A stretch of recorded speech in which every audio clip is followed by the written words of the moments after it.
Hey everybody. So this is we're going to get into session one, and we're going to break this up into two different sections of this session one. The first, we're going to talk about the common myths about social media. In the second session, we're going to talk about best practices for establishing your brand. So I want to kind of go through, and there may be some overlap because some of the common myths I may sort of respond to how to properly correct that, and then go over it again in the best practices. But that's important because it just reiterates the things that you need to really focus on when you're engaging in social media. So the first thing, the first thing I want to talk about, and I've got Airbnb here. It's not a nonprofit. I didn't want to kind of go over a specific nonprofit or one of my clients. So I really picked just a for-profit organization that I think does really well on social media across a myriad of platforms, and that can translate into a nonprofit, how a nonprofit should interact. And so the first one is that I need to be on every platform.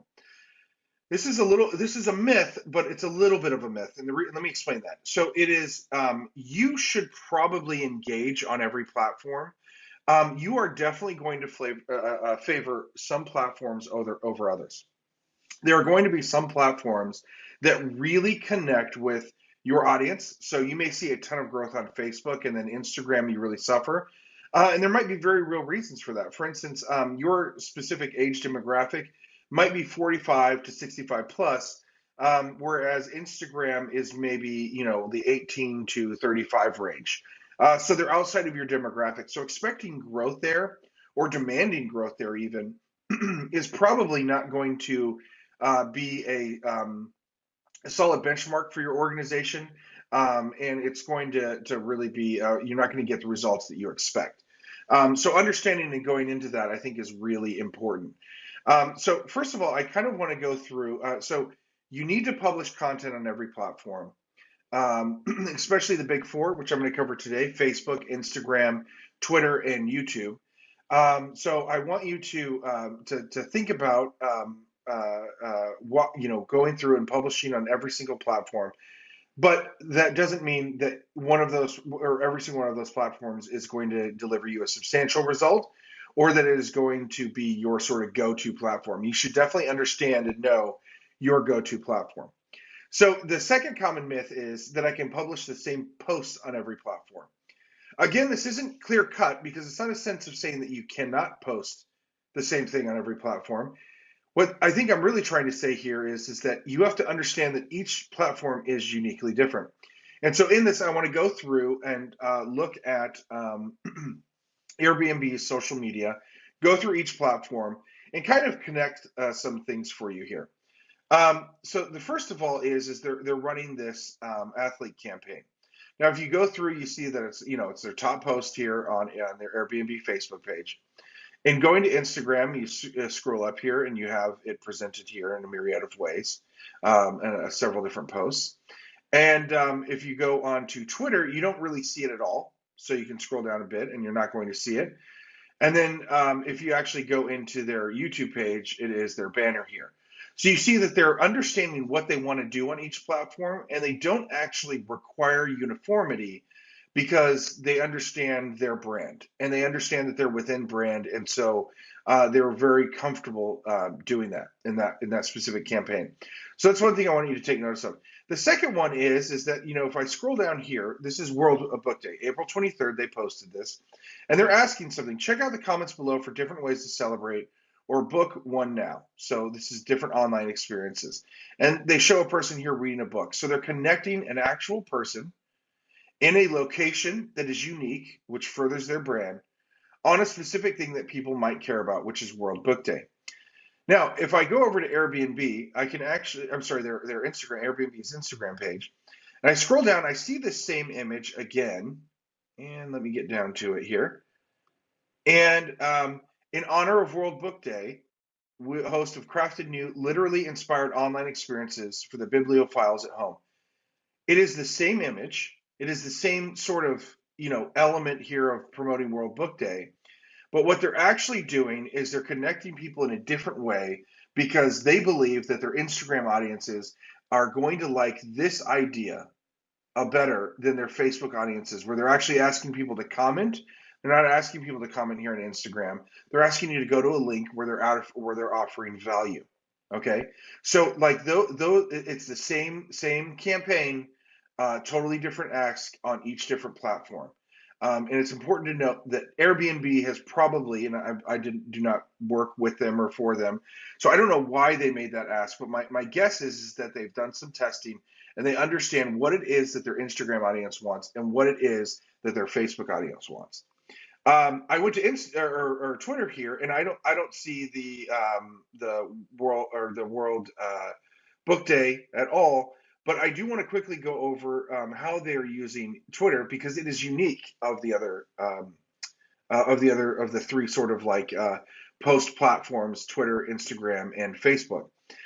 So here we have them showing people in different Airbnb showing people in different locales, which is really cool. You actually see this Blockbuster when they did a really big thing with them. In fact, in engaging Blockbuster here, and this was a big thing on social media, which was that Blockbuster finally said just checking in on August 11th, and that profile had been down or not really interacting for quite some time.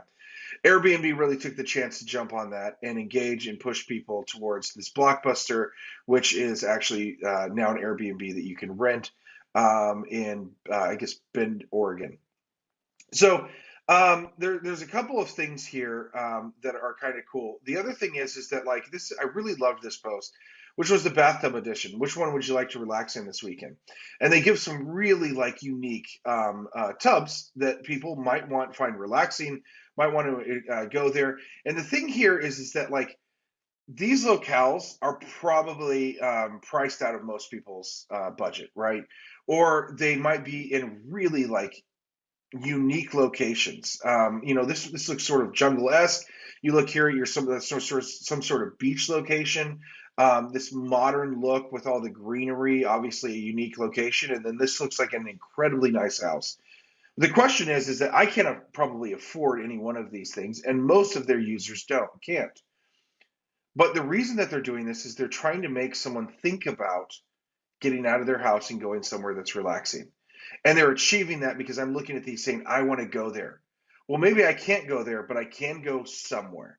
Okay. So that in a sense is like that sort of marketing element of how to engage your audience and lead them to understand what it is that you're asking and offering them a value or engaging them in a way that you know that they want. Everyone wants to be on one of these vacations. I may not be able to get on that vacation, but I can get on a vacation, and that's enough for Airbnb because they've sort of reached their objective. So this is a really smart way of engaging an audience on Twitter in order to get them to buy this product or in your sense support your organization or engage in a call to action for one of your programs. The last one we're going to go over here, as far as publishing the same post on every platform, is YouTube. And the one thing I love here is that they're welcome to the Airbnb YouTube channel right there at the top. They're going to explain to me exactly what I need to be doing here and why I'm here. Why does Airbnb have a YouTube channel? And if I go down here and I go to a playlist, which is just phenomenal, albeit overwhelming. So like for some of you, this may fit. You're definitely going to want to build out this many playlists. For many of you, probably not, but you're going to want playlists. And what I really love about here and their uniqueness is Airbnb Mexico, Airbnb France, host Q&A. You know what I mean? Like if you've ever stayed at an Airbnb, the engagement with the host is super interesting and really kind of figuring out like how they operate and what questions that they might have. Airbnb stories, Airbnb India, Australia.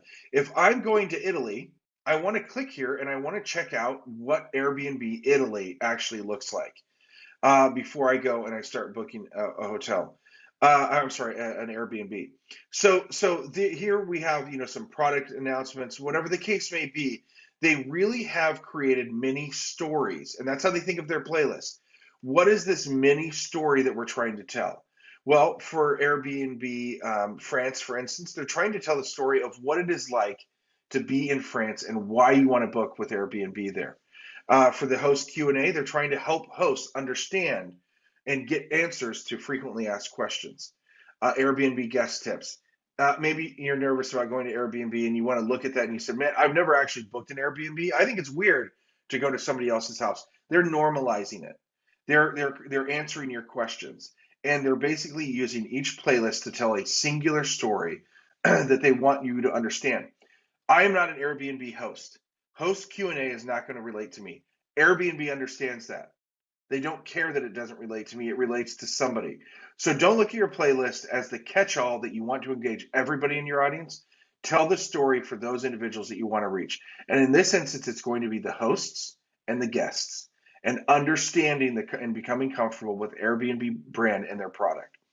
As far as I can publish the same post in every platform, absolutely not. That doesn't mean, again, here we have, again, we'll scroll down and you can look at the book. This is the same exact image that we have here on Facebook, okay? So it's not banned from using one image on multiple platforms.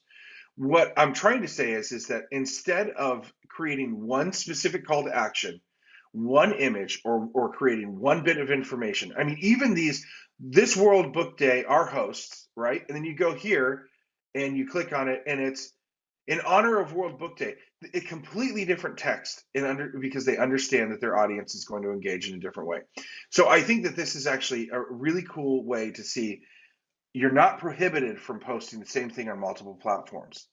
What you need to do is you need to take the time to understand each platform and what you need to be posting there, and then how you can tell your story there, and also the stories that your audience wants.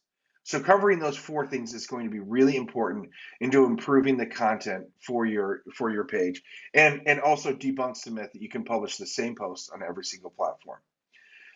The third thing I want to talk about really quick in talking about the common myths about social media are vanity metrics. And we're going to step away here from Airbnb for a second. I just want to kind of chat through vanity metrics and how they equal success. So the thing is that vanity metrics because you have 1 million followers, does not mean that you are all of a sudden, doing awesome and that you're great at social media. If I gave you a budget and I came back to you and I said, it's going to cost this amount of money to get 1 million followers on Facebook. You say, well, that's my goal. That's what I want. And so you give me that money, I will give you 1 million subscribers on Facebook. I don't know what value that delivers to you other than for you to be able to go and say like, oh, I've got 1 million subscribers. I don't know how many Airbnb has. It looks like 16,200,000. So the thing is that like, it is not that you do not want 1 million subscribers on Facebook. What you want is to understand why you want 1 million subscribers on Facebook. Do not set a vanity metric because it makes you feel good or because you think it will make you seem important. Okay? That may be something you consider, but it is not the sole reason to be able to do it. The reasons for you to grow your audiences are, one, to establish credibility. If you have 1 million likes, maybe you're a credible organization. Okay? So that is one.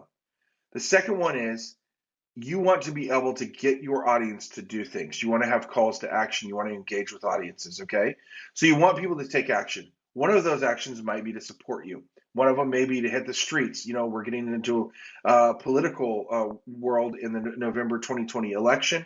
Or any election or any element of politics, you might want people to go knock on doors. You have or share things, or in order to create an educational campaign, which brings me to the third one. You want to inform people. You can use social media to do that. So there are a ton of reasons you want a big audience. It is not only vanity. So the thing is big audiences are not bad. That is a successful goal. But vanity metrics in and of themselves do not equal success. And the final thing I want to talk to you about in regards to common myths about social media are that social media delivers fast results. So in my welcome, I kind of walked myself back on this a little bit, is that yes, you can connect with, technically here, Airbnb, now using Facebook's algorithm, they're the ability to reach 60 million people, their reach is going to vary, right, with every single post. But nevertheless, like theoretically, Airbnb can reach 16,200,000 people right now with a single post. Again, not technically too, but theoretically, that's their audience. So that should, you would look at that and think like, if we post something and we can reach 16 million people, we should rent out a ton of stuff today, because that is sort of the theoretical elements of marketing. The bigger audience I can reach with an ask, the more I'm going to get. And that might be true, but the reality is that marketing is much more complex than that. It's again, in creating that funnel, it's about reaching the right people at the right time with the right ask. If I am going to rent a commercial, for instance, I'm gonna rent some ad space to throw a commercial up on a popular television show. And I look and I say, okay, well, the demographics are roughly what I would want. I want to reach teenagers, and so I'm going to post on this, kind of funny show that I know a lot of teenagers watch. And I buy some ad space. The only thing I can know is the demographics of that, and then maybe be able to tell what people come from that commercial. But in old marketing, that was sort of the only thing that I could do. In digital marketing, I can weigh them at every single touch point. I can set triggers that can re-engage them. I can craft my messaging and change it the next day. Once I launch a commercial, it's out there. Once I launch an ad, I can change that all the time. Once I put up a post, I can edit it that afternoon. I can re-upload the video. I can correct mistakes. So the reality is that yes, social media, it allows you to move quickly. It allows you to sort of cover up some of your mistakes, and it allows you to reach this really huge audience. But that doesn't mean that the results are going to come fast. Social media moves fast. Results take time, because results are relationship based. And you cannot make that something that happens quickly. That has to do with a person's level of comfortability. Let's say you put out this emotional video on Facebook. There are going to be people that watch that emotional video and donate because it moves them, because it's something that's important. It's something that engages with something deep inside of them that makes them want to give to you. Then there's going to be other people that are just simply interested, and they click through, they kind of browse, and they back out. And there are going to be other people that might click through and get distracted, and you don't really know or understand their level of engagement. But all of these people are on different levels of relationship. There's the person that's giving you love sort of right away, right? They're donating. There's the person that needs to be convinced, right? They looked around, they really believe in what you're offering, but they need to be convinced. And then the third person who found something better really quickly. They went to the page and something distracted them, a text, an email. That's not somebody who's highly engaged with you, that would ignore a text or an email for a moment in order to really understand who you are.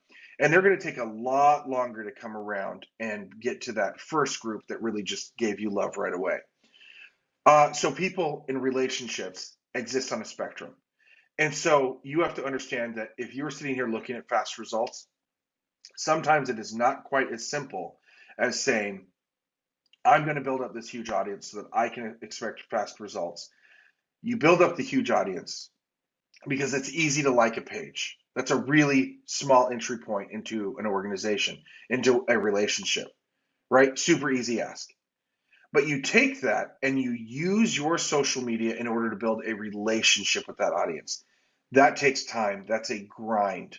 And so you have to sit there and build and engage and reconstruct your content using data to improve over time, improve your relationship. Let's look at a relationship between, like a marriage, for instance. You do the exact same thing. You liked each other at one moment. There was enough of an exchange there, enough of an attraction that brought you together to think, I want to walk down this path for a little bit.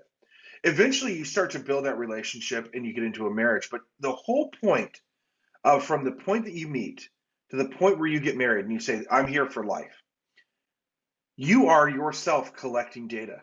You're assessing levels of rejection. You're assessing how to engage and how not to engage, right? You're learning the things that irritate one another. You're learning the things that each other loves. You're starting to understand, for instance, for me, I might say, well, she really likes if I do this, or she really appreciates this. I know she loves this ice cream. I'm going to go buy this ice cream. I know she loves it when I do this, or she really likes to go on dates. So I'm going to call her up and I'm going to schedule a date. Any of those things, I'm gathering data about the relationship. It's no different online. You need to be looking at your insights and gathering data about the relationships that you're engaging in. And they will inform you because they raise their hand, they say, hey, look, I like this post. I'm going to share this post. I'm going to comment on this post. That is an element of data, just like a romantic relationship, that tells you what you do and do not want to do. And so, gathering that data over time and developing those relationships really helps you get into crafting a best audience and really understanding your audience. So, in our next module for session one, we're going to go over best practices for establishing your brand on social media. And so we're going to take all of these things that we discussed right now, and we're going to really apply them into how do you look, how do you feel on social media. I mean, like when I for instance, let me get into how do I feel when I look at this. It makes me feel a certain way. So how do you feel on social media, and how do you get to this point of feeling right for, in this case, Airbnb? And we'll be looking over Airbnb as well for that, so that we can kind of make an easy connection. So it's establishing those practices that allow you to feel right, to have the right tone, to have the right communication, and to really develop those good brand practices so that you are represented how you want to be online to millions of people. Thanks.